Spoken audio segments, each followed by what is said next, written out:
We're going to read 1 Kings 17, 7 through 6, and Mark 12, 38 through 44. 1 Kings is Elijah and the widow at Zarephath. Sometime later, the brook dried up because there had been no rain in the land. Then the word of the Lord came to Elijah. Go at once to Zarephath in the region of Sidon and stay there. I have directed a widow there to supply you with food. So he went to Zarephath. When he came to the town gate, a widow was there gathering sticks. He called to her and asked, "Would you bring me a little water in a jar so I may have a drink?" As she was going to get it, he called, "And bring me, please, a piece of bread." "As surely as the Lord your God lives," she replied, "I don't have any bread, only a handful of flour in a jar and a little olive oil in a jug. I am gathering a few sticks to take home and make a meal for myself and my son, that we may eat it and die." Elijah said to her, "Don't be afraid. Go home and do as you have said. But first make a small loaf of bread for me from that which you have, and bring it to me, and then make something for yourself and your son. This is what the Lord, the God of Israel, says. The jar of flour will not be used up, and the jug of oil will not run dry until the day of the Lord sends rain on the land." She went away and did as Elijah had told her. So there was food every day for Elijah and for the woman and for her family. For the jar of flour was not used up, and the jug of oil did not run dry, in keeping with the word of the Lord spoken by Elijah. And the reading in Mark is 12:38 through 44. As he taught, he said, "Beware of the scribes who like to walk around in long robes and be greeted with respect in the marketplaces, and to have the best seats in the synagogue and places of honor at banquets. They devour widows' houses for the sake of appearance, say long prayers. They will receive the greatest condemnation." He sat down opposite the treasury and watched the crowd putting money into the treasury. Many rich people put in large sums. A poor widow came and put in 2 small copper coins, which are worth a penny. Then he called his disciples and said to them, "Truly I tell you, this poor widow has put more than all those who are contributing to the treasury. For all of them have contributed out of their abundance, but she out of her poverty has put in everything she had, all she had to live on." So today, as I said with the kids, we're going to be focusing on generosity. It's hard to believe that there's only 2 more weeks until Advent after today. And then we'll be thinking all about gift giving and generosity when it comes to the Christmas season. Today we see Jesus sitting outside the temple. In the temple were the offering boxes. These were not hidden away or passed around discreetly as an act of worship. No, these offering boxes sat out in the public court as a place for all to have access to giving, even if a person was not worthy of entering into the inner courts. Now, they were not simple padded plates with sides or boxes with narrow slits where you could slip your envelope. No, they were large metal trumpet-like receptacles into which you could pour your temple money, causing a clinking and a clanking that would ring out across the open court, drawing attention to anyone who was in the area. No doubt some would aim their coins in such a way that it would make the loudest sound possible, hoping to wow the bystanders with their wealth and supposed generosity.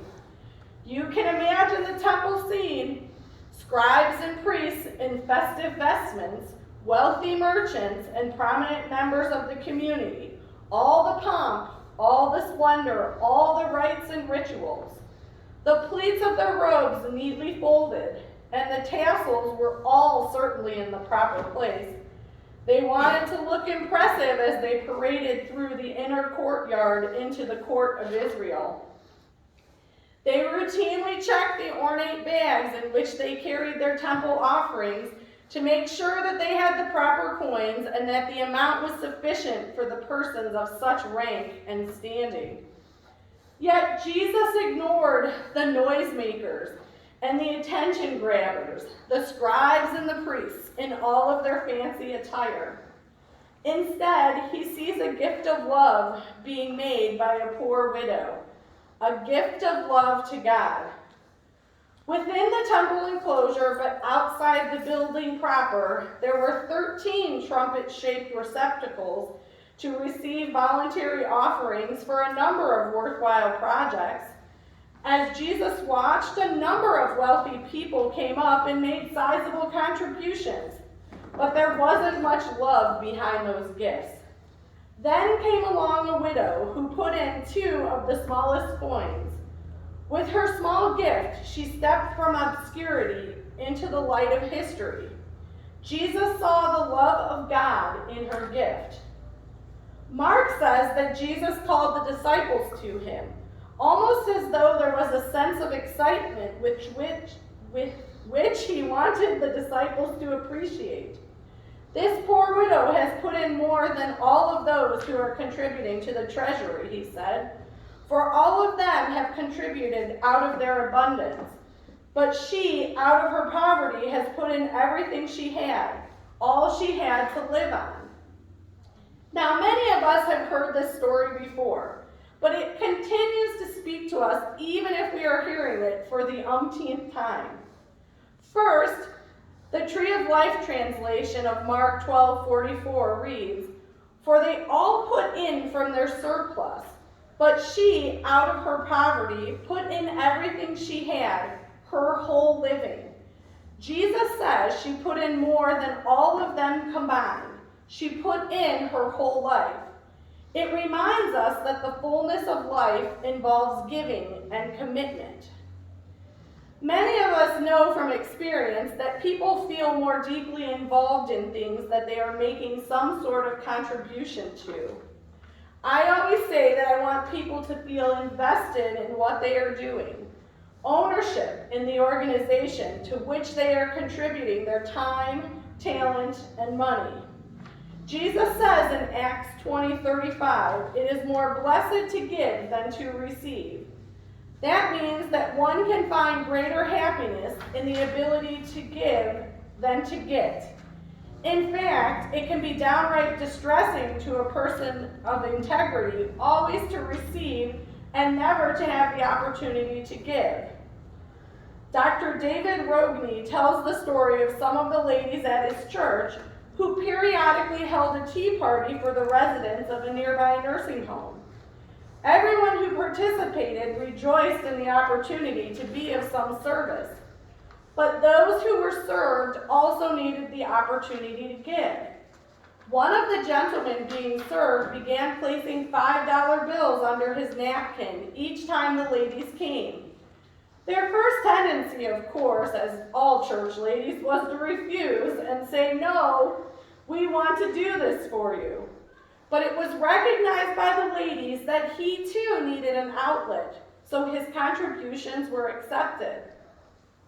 In her book, We Grew Up in America, Alice Hazeltine tells about her mother's custom of keeping a charity box on their dining room table, the contents of which went to others. Nothing pleased the mother more than to be able to put something into that box. But sometimes the family protested that they did not have enough to be putting anything in the box for others. But never was the family so poor that they needed the contents of that box for themselves.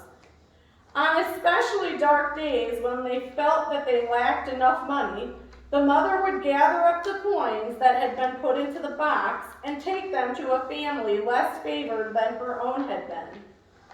Alice simply said, "The light always shined more brightly when she returned, no matter how dark the day was." It is not without reason that psychiatrist Carl Menninger noted that generous people are rarely mentally ill. Life is always fuller when we give.